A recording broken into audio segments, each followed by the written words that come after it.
The Bible Treasury. A monthly magazine of papers on scriptural subjects. Article 2 Part 1 of 95, Volume 15, 1884 and 1885. Scripture Imagery. J.C. Bailey. Introduction. The very abundant use which is made of symbolical language and actions in the sacred records is evidently for the purposes, 1. Of compelling attention, for attention is more easily attracted to types and physical actions than to abstract statements, 2. Of explanations, for scriptural subjects are so much above the ordinary power of human minds as to be only, or best, explained by figures, and, 3. For riveting to the memory, because an illustration is like a nail to hold a subject in the mind, which otherwise would soon slip out.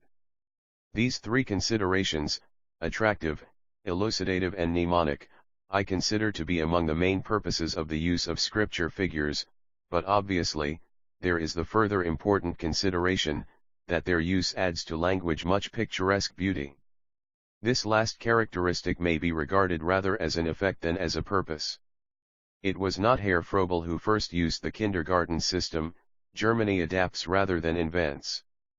God had used symbol teaching to children of a larger growth for thousands of years before.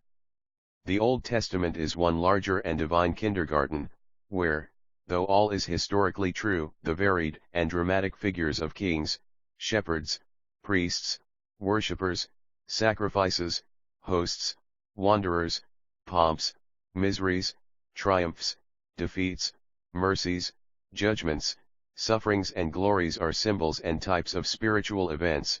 1 Corinthians 10 verse 11. The mightiest woes of the material realm are but as Kriegspiel to the gigantic conflicts of the spiritual, and its brightest glories are as the scintillating stars, presently to be flooded out by the majesty of the full-orbed day when the glory of the Lord shall cover the earth as the waters cover the sea. In this way, the new dispensation interprets the old. But we find that the reality is the spiritual, the material things serve as shadows. This is the formula, seen atemporal, unseen eternal, 2 Corinthians 4 verse 18.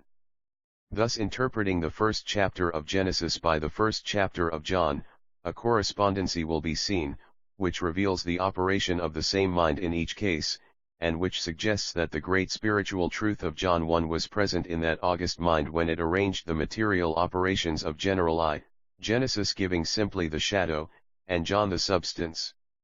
In each case, the soul is guided back to survey in the beginning God triune, sole, absolute, whose transcendent power and capacious wisdom was pleased to originate and develop all things. In Genesis then we see first the order of heaven and the earth, 1. Before the horror of darkness and chaos, over which wide desolation the billowing spirit broods, 2. At length came the days, in the first of which light was, not said to be then created, fighting with the darkness never blending, over hostile and divided from it, 3. Then heaven, the expanse, was with a separating power and effect, 6-8, dry land appears on the third day, the earth apart from the sea, with herbage and fruit to be produced, 9-12, the sun is appointed, not now made but for the first time disclosed to the Adamic earth, having been hidden not merely during convulsive changes, but by the vast vapors and clouds that must in the previous glacial, marshy, or heated periods have existed. For light had been here from the first day, but now the great light-bearer of our system is disclosed to rule the day, the moon and subordinate lights also, 14-19, then the sea is productive for man, and fowls are to fly in the expanse, 20-23, the beasts to next day, and the race, man, to rule and be blessed, 24-31. This universal frame began, from harmony to harmony. Through all the compass of the notes, it ran, the diapason closing full in man, made in God's image, after his likeness.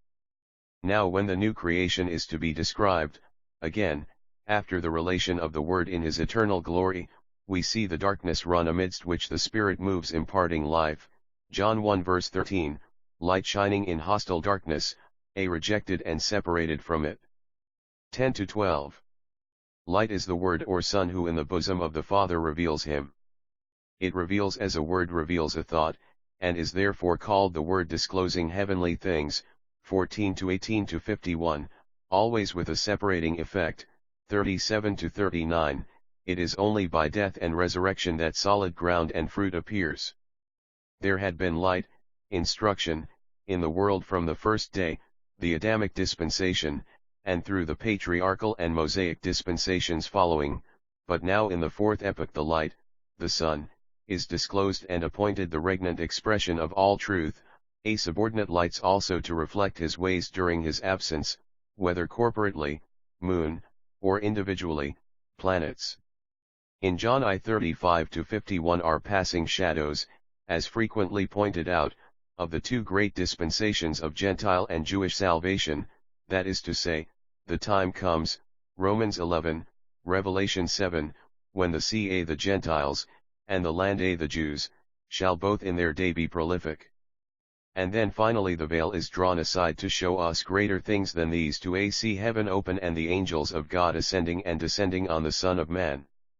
Thus again, from harmony to harmony, through all the compass of its notes it ran, the diapason closing full in man. But this time it is the second man, the last Adam. What is man that thou art mindful of him, and the Son of Man that thou visitest him, hast crowned him with glory and honor to have dominion over the works of thy hands. As a shipbuilder makes first a model of his projected ship, and then builds the real vessel, so God has wrought first in model in the physical creation, then in the spiritual. A child looks on the toy ship in the owner's office and sees no further, but the owner explains, from its symmetrical miniature, suggestions of the gigantic lines of some world-renowned craft.